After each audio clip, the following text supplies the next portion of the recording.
नमस्कार दोस्तों। हम लोग के बच्चे विकसित नहीं करते हैं।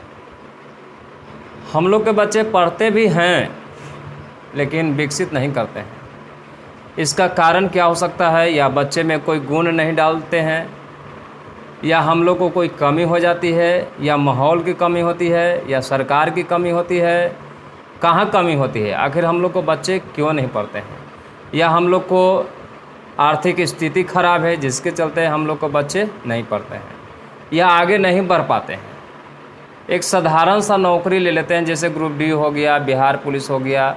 एक साधारण सा जॉब है और जॉब लगने के बाद हम लोग सोचते हैं कि तरक्की कर गए। ऐसा बात नहीं है। या छोटा मोटा बिजनेस कर लेते हैं, ये से सोचते हैं कि हमारा बच्चा तरक्की कर गया। लेकिन हमारे बच्चे तरक्की कब कहलाएंगे? जब बच्चे अफसर हो, आईएएस ऑफिसर हो, या मंत्री हो, या विधायक हो, तब हम लोग जानेंगे कि हमारे बच्चे जो है तरक्की किए और प्रोग्रेस भी किए और उस ऊंचाई तक पहुंच गया जिस ऊंचाई तक हम लोग सोचे भी नहीं थे। तो आइए हम लोग को जानेंगे कौन सा कमी है, या हम लोग बच्चे में मेंटलिटी पावर को नहीं बढ़ाएं, या हम लोग वैसा गुण नहीं डालें। तो सबसे पहले अपने बच्चे को जब स्कूल हम लोग भेजते हैं तो स्कूल में आने वाली सारी सुविधाएं में कोई कमी नहीं करें। चाहे फ़ी देने की बारी हो, या कॉपी किताब खरीदने की बारी हो, या ड्रेस लेने की बारी हो, यानी एकदम टाइम टू टाइम बच्चे को खरीद को देने की कोशिश करें। ये नहीं कि अगर हमको फ़ी देना है 5 तारीख को तो हम देंगे 10 तारीख को, या अगले महीने में देंगे। किताब अगर लेना है 1 तारीख को तो हम लोग 10 तारीख को देंगे, या अगले महीने में लेकर देंगे। ऐसे हम लोग की जो सोच है वो अपने गार्जियन को सोचना पड़ेगा। दूसरी बात है, अपने बच्चे को कंटिन्यू कम से कम एनसी से लेकर 10th क्लास तक अपने बच्चे को कंटिन्यू स्कूल भेजें, और उसमें कोई कमी नहीं। अगर मान लीजिए कि आर्थिक स्थिति कम गया या कमी हो गई आर्थिक स्थिति में, तो 1 साल छोड़ दो, अगले साल बच्चे को भेजेंगे। ऐसे अपने बच्चों को करिए तो मानसिकता और मेंटलिटी पावर नहीं बढ़ेगी। तो स्कूल जब भी भेजें तो कंटिन्यू भेजें। स्कूल में आने वाली सारी व्यवस्थाएं या सुविधाएं में कोई कमी नहीं करें। अपने बच्चे को बड़े बड़े सपने दिखाइए। हमेशा बड़े सपने देखने की उसमें आदत डालिए, और देखने की बोलिए कि आप बड़े सपने देखो बुआ। जैसे मंत्री हो, मिनिस्टर हो, आईएएस बनने की जो सपना है वैसे वैसे उस बच्चे में डालिए कि बड़ा सपना देखो। अपने बच्चे से दोस्त की तरह व्यवहार करिए। ऐसा बच्चे को न लगे कि हम गार्जियन से डरते हैं, या हम गार्जियन से कोई सवाल करेंगे या पूछेंगे या कुछ मांगेंगे तो बच्चे डरे। ऐसा उसको फीलिंग नहीं होने दीजिए। अगला है अपने बच्चे को समय आने पर दंडित भी करिए। उसमें आप हिचकिचाइए मत। समय जब भी आए बच्चे को दंडित भी करिए। और ऐसा नहीं है कि वो अगर गलती करे तो उसको जो है नहीं बोलेंगे, नहीं डांटेंगे, ऐसा नहीं करना है। समय आने पर दंडित भी करना है। बच्चे को उस माहौल के बारे में बताइए जिस माहौल में बच्चे उस माहौल के बारे में जाने जिस माहौल में बड़े बड़े महान पुरुष जन्मे, और उस महान पुरुषों के जीवनी के बारे में बताइए।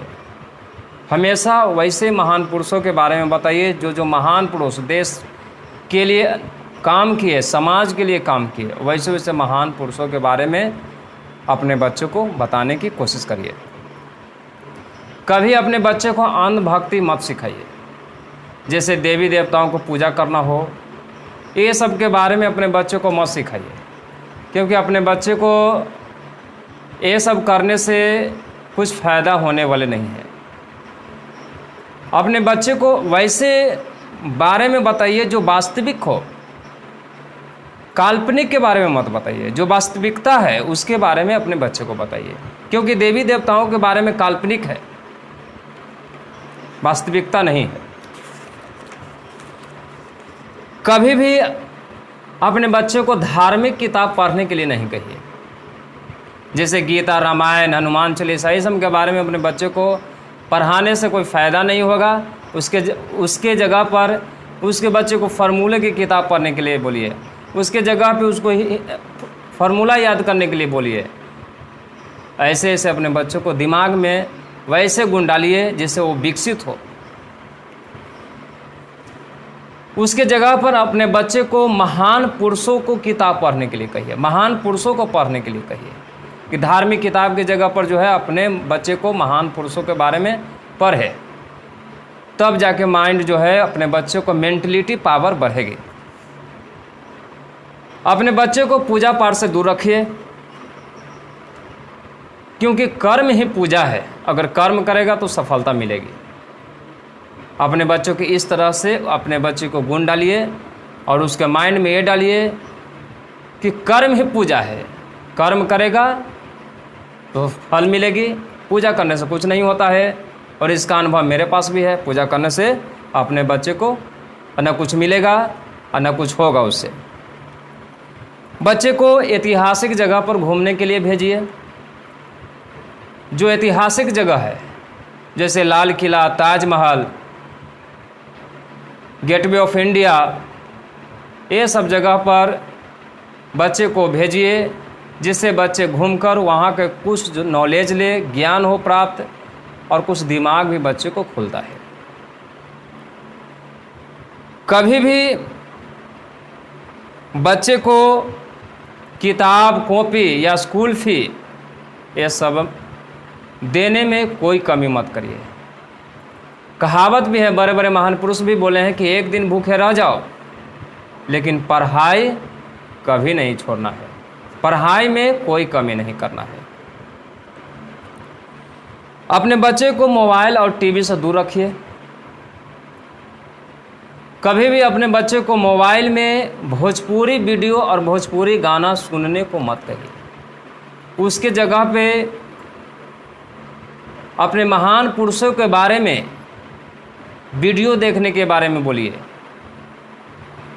और टीवी पर वैसे चीज़ देखने के लिए जो बोलिए जो विज्ञान से संबंधित हो। ऐसे ऐसे बच्चे में अगर गुण आप डालते हैं तो हमारे बच्चे और आपके बच्चे बहुत विकास करेंगे। और हमेशा अपने बच्चे को बड़े बड़े सपने दिखाने की कोशिश करिए। छोटी मोटी बात उस अपने बच्चे को मत सिखाइए कि आपके पास ये चीज़ की कमी है, वो है, वो उसको मन में बताने की कोशिश मत करिए। उसको हम लोग को बोलना है, आप लोग को बोलना है कि बेटा पढ़ो, बेटी पढ़ो, तुमको कोई चीज़ में कमी नहीं होने देंगे।